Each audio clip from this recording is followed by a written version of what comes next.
ஆட்கள் கூட தான் அவங்களுடைய பழக்கம் இருக்கும். உயர்ந்த இடத்துல இருக்கிறவங்க, அரசியலில் இருக்கிறவங்க, மிக அதிகாரத்தில் இருக்கக்கூடியவங்க, இவங்க கூட எல்லாம் இவங்களுக்கு ஒரு நட்பாக இருக்கும். இவங்களை குருவாக அவங்க மதிப்பாங்க. அவர் என்ன சொல்கிறாருன்னு பார்ப்போம். இப்படியெல்லாம் இருக்கக்கூடியவங்க நீங்கள். அப்படி இருக்கும்போது ஒரு சபையில் நீங்கள் மிக தெளிவாக பேசினால் மட்டும்தான் சிறப்பாக இருக்கும், சரியாக இருக்கும். இல்லைன்னா தேவையில்லாமல் நீங்கள் விரோதிகளை உருவாக்கிடுவீங்க. அப்புறம் அவனை எடுத்து போராடுறதுக்குன்னு ஒரு முயற்சி பண்ணிக்கிட்டு இருக்கணும் இல்லைங்களா. பெரும்பாலும் இது மீன இலக்கணத்திட்ட உண்டுது. நெக்ஸ்ட்டு அதுக்கு போடுவோமா. இப்போது சபையில் என்னன்னு கேட்டிங்கன்னா, குருதட்சணையை பற்றி ஒன்று ஒரு பேச்சு வருது இல்லைங்களா. இங்கே சைலண்ட்டாக இருக்கார். என்ன காரணம்னா, இதற்கு முன்பாக இருந்த ஒரு பிரச்சனையை கிளறி விட்டோமே, தேவையில்லாமல் ஒரு கர்ணங்கிற ஒரு ஆளை உருவாக்கி வச்சுருக்கோமே. ஏற்கனவே பாண்டவர்களுக்கும் கௌரவர்களுக்கும் பிரச்சனைக்குரியதாக இருக்குது. நம்ம இந்த நேரத்தில் இந்த மாதிரியான ஒரு சுச்சுவேஷன் உருவாக்கிட்டேங்கிற ஒரு கில்ட்டியில் இருக்கார். இப்போ கொஞ்சம் நாட்கள் செல்லுது. சென்னோடனே இப்போ துரோணருக்கு இன்னும் தட்சணை கொடுக்கவே இல்லை. குருதட்சணை கொடுக்கல.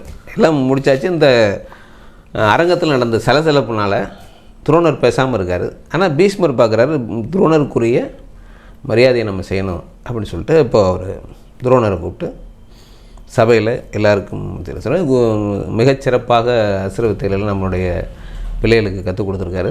அவருக்கு என்ன கேட்குறாரோ அந்த குருதட்சணை நம்ம கொடுக்கணும் அப்படின்னு சொன்னோன்னே என்ன வேணும்னு கேட்குறாங்க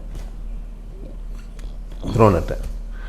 துரோணர் சொல்லுவார், எனக்கு உரிய தட்சணையை நான் ஏற்கனவே பீஷ்மர்கிட்ட நான் சொல்லியிருக்கேன். இந்த சபையறிய சொல்கிறேன், துருபதனை சிறைப்பிடித்து வர வேண்டுங்கிறது என்னுடைய விஷயம். அதைத்தான் நான் குருதட்சணையாக ஏற்க விரும்புகிறேன், வேறு எதுவும் எனக்கு தேவையில்லை அப்படின்னு சொல்கிறார். திருராசன் சொல்கிறார், அதனால் என்ன, நம்ம இப்போ அசனாபுரம் படை போனால் ஆட்டோமேட்டிக்காக அவங்கள சிறைப்பிடிச்சிட்டு வந்துடுவாங்க அப்படின்னு. அப்படி கிடையாது, என்னிடம் பயிற்சி பெற்ற சீடர் தான் போய் அதை செய்யணும் அப்படின்னு சொன்னோன்னா, ஏன்னா சபதமே அப்படி தானே போட்டிருக்காரு. அவர் அப்படி தான் போட்டிருக்காரு. அசனாபுரத்துக்கு தெரியாது இல்லைங்களா, அதுக்கு திருராசனுக்கு தெரியாது. அவர் இன்னும் உடனே படையை அனுப்பிச்சு நம்ம ஜெயிச்சுட்டு வந்துடலாம் அப்படிங்கிறாரு. அப்படி இல்லை, என்னுடைய சீடர்கள் தான் போய் அதை செய்யணும் அப்படின்னு சொன்னவொன்னு தான் இப்போது யார் போகிறது அப்படின்னா சகுனி சொல்வார், துரியோதனா இளவரசு பட்டத்துக்குரிய வேலை இது, நீ செல், ஒன்று நீ போகிறேன்னு சொல்லி முதல்ல சொல்லு அப்படின்னு சொன்னோன்னா டக்குன்னு துரியோதனை நினச்சி சொல்லுவார், குருவனுடைய தட்சணை கொடுப்பதற்கு அசனாபுரம் சார்பாக நான் செல்ல விரும்புகிறேன்னு சொல்லி நினச்சி சொல்லுவார். துரியோதனை எது சொன்னதுனால மற்றவங்க யாரும் ஒன்றும் சொல்ல முடியாது இல்லைங்களா. அப்போ தர்மன் சொல்லிடுவார், தம்பி துரியோதனனே போகட்டும் அப்படின்னு சொல்லி சொல்லிடுவார். அர்ஜுனனுக்கு ஒரு வருத்தம் தான், நம்ம போக முடியலையான்னு. ஏன்னா பிரதம சீடன் இல்லையா, ஆகையினால. ஆனால் இப்போ இங்கே பாருங்கள், இப்போ ஒரு துரியோதனனுக்கு இந்த விஷயம் தெரியாது, தேர்காலில் கட்டி கொண்டாடணுங்கிற விஷயம் தெரியாது. அவரை சிறைப்பிடித்து வர வேண்டும் அப்படிங்கிறது தான் அங்கே இருக்குது. இதை துரோணரும் சொல்லலை, யார்கிட்ட, துரியோதனன்ட்டு சொல்லலை. இப்போ துரியோதனன் போகிறாரு, படையெடுத்து போகிறாரு. படையெடுத்து போனால் துருபதன் என்ன பண்ணுவான்னா ஒரு சூழ்ச்சி பண்ணுவான். சூழ்ச்சின்னா எப்படின்னு கேட்டால், ஒரு தூது விட்டு அனுப்புவான். எங்கள் படை இங்கே தங்கி நிற்கும், அவுட்டரில் இருக்குது. அவுட்டரில் நிற்கும் போது ஒரு தூதுவன் அனுப்புவான். தூதுவன் அனுப்பி உங்களோட நான் பேச விரும்புகிறேன் அப்படின்னு சொன்னோன்னே வாங்கன்றுவார் துரியோதனன். இப்போ துருபதன் துரியோதனன்ட்ட உட்காந்து எதற்காக அந்த பொருள்னு கேட்குறாரு.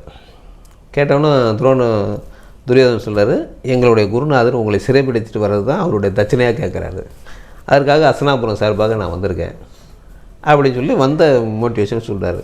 சொன்ன உடனே அவர் சொல்லுவார்,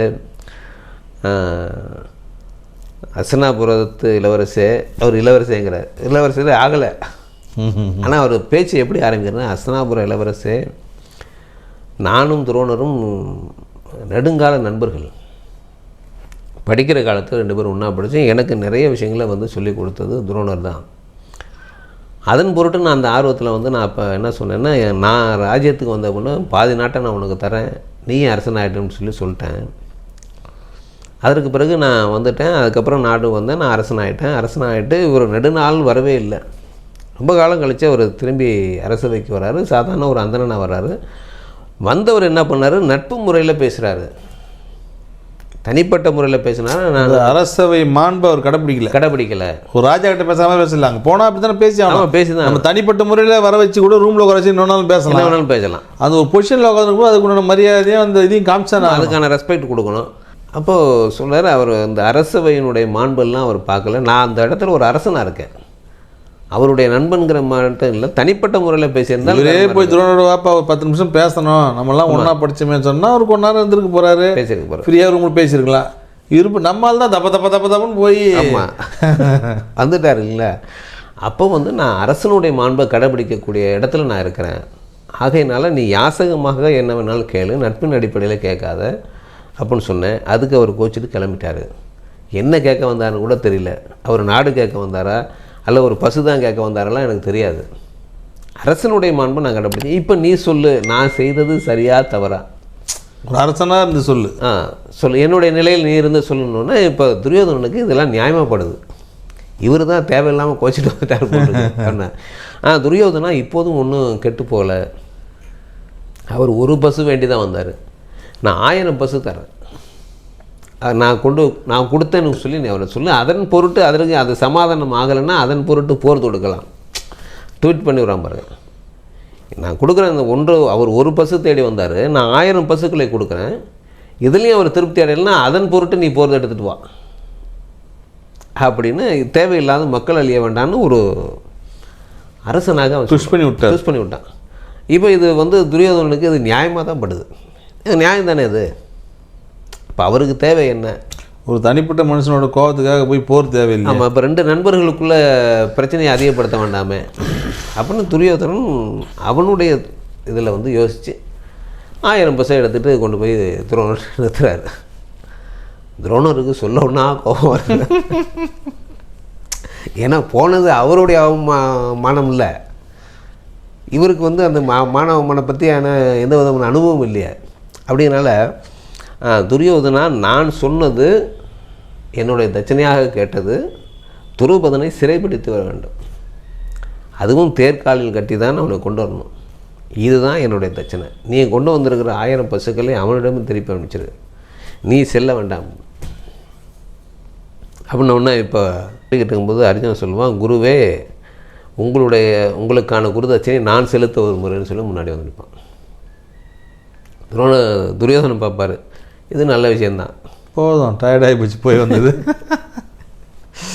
ஏன்னா அவருக்கு தெரியுது இவர் வந்து பிடிவாதத்தின் உச்சத்திலேருந்து கேட்குறாரு, இவருக்குரியதை கேட்குறாரு, அவன் சொல்கிறதும் நியாயமாக இருக்குது. இவருக்கு நாடு இனத்துக்கு இவருக்கு தேவையில்லையே, 1000 பசுக்கள் இருக்குது, 1000 பசுக்கள் ராஜபோகமாக வாழலாமே அப்படிங்கிற மாதிரியாக இருக்குது. அர்ஜுனன் முந்தினோடனே துரியோதனன் என்ன பண்ணுறாரு, சரி ரைட் போப்பா நீங்கள் போயிட்டு வாங்க அப்படின்றாரு. இப்போ இந்த பாண்டவர்கள் 5 மட்டும் போகிறாங்க, ஒரு சிறிய படை இதை எடுத்துகிட்டு போகிறாங்க. போனோடனே போருக்கு வந்து நிற்கிறாங்கன்னொன்னே துருபதன் என்னடா இன்னும் முடியலையா அது அப்படின்னு பார்த்தா, ஏன்னா துருபதன் சாதாரண ஆள் இல்லை, கடுமையான போர் செய்யக்கூடியவன். ஆனால் அவன் சாதாரண அம்புகளை பயன்படுத்தக்கூடிய ஆள். அர்ஜுனன் மாதிரியான அசுர வித்தைகள் தெரிஞ்சவன் இல்லை.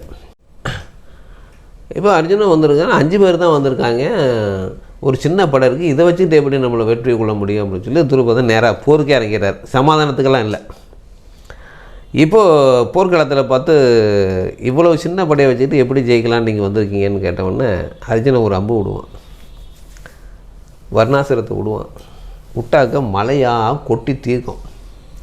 படை வீரர்கள்லாம் எந்த பக்கம் போனாங்கன்னே தெரியாது. ஒரு பக்கம் 2 பக்கம் பெஞ்சால் பரவாயில்ல, எதிர்பக்கம்தான் மலையாக கொட்டுது, போர் செய்ய முடியல. அதற்கப்புறம் வாயு அஸ்திரத்தை விடுவான். விட்டாக்க காற்றும் சேர்ந்துக்கும், ஒருத்தர் கூட நிற்க முடியாது.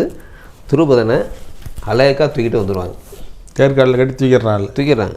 தூக்கி கொண்டாந்து துரோணனுக்கு முன்னாடி நிப்பாட்டிடுவான்னு சொன்ன.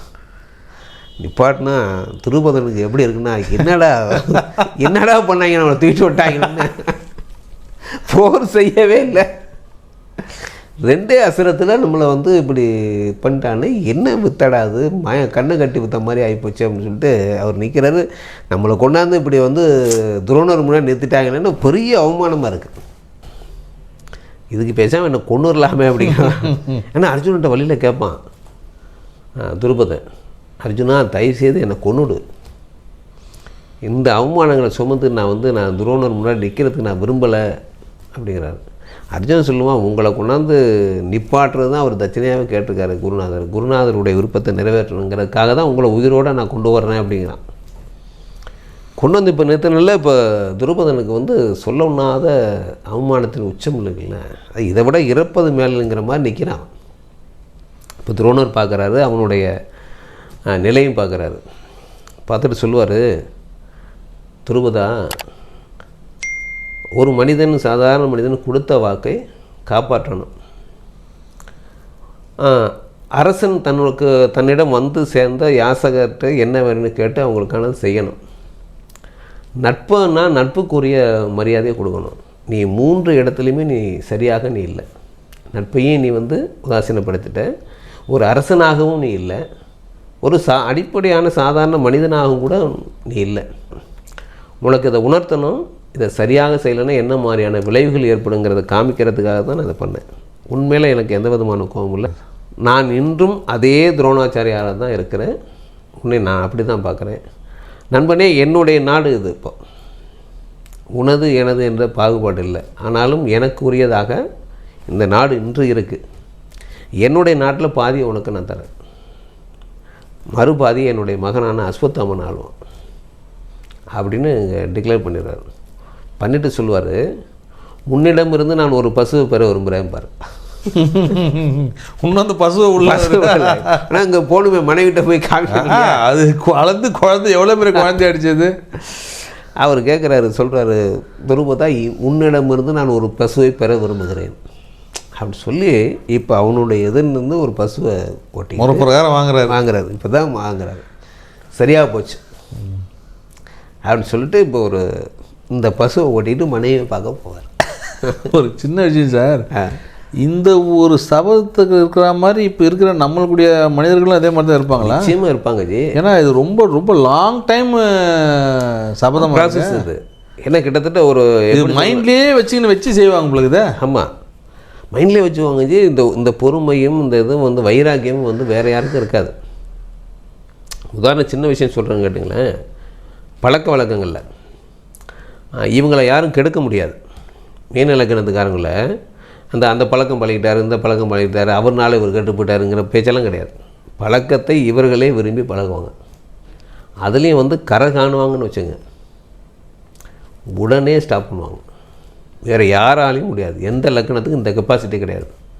ஒரு பெரிய சும்மா சொல்லாமல் ஒரு மொடா குடிகாரன்னு வச்சுங்க, 24 மணி நேரம் தண்ணி அடிக்கிறவர், 24 மணி நேரம் சிகரெட்டு பிடிக்கிறாள், 24 மணி நேரம் அவருக்கு பிடிச்சதெல்லாம் செய்கிறாள். இப்படியெல்லாம் இருந்தாலும் கூட இந்த அத்தனை பழக்கத்தையும் உடனடியாக சடனாக நிறுத்தக்கூடிய கெப்பாசிட்டி மீன லக்கணத்தை தவிர வேறு எந்த லக்கணத்துக்கும் கிடையாது.